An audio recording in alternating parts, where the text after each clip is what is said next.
Hello guys, welcome to another video BMW. দেখেন ভাই, আপনারা যারা পর্তুগিয়ার বিএমডাব্লিউ চালাবেন তাদেরকে বলতেছি গিয়ার সম্পর্কে।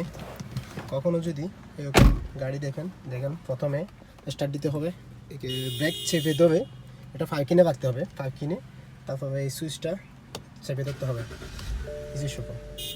তারপরে এখানে দেখেন এটা হচ্ছে যে আমি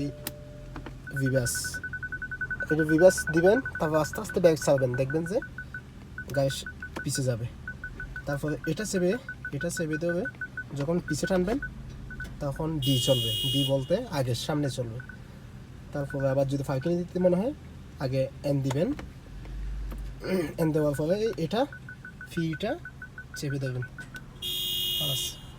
ফাঁকিন আবি স্টার্ট বন্ধ করতে হলে ব্যাগ ছেড়ে দিতে হবে, ব্যাগ ছেড়ে দিয়ে এটা একবার চাপে দেবেন, গাড়ি বন্ধ হয়ে গেছে। এটা হচ্ছে বিএমডাব্লিউ। Okay guys.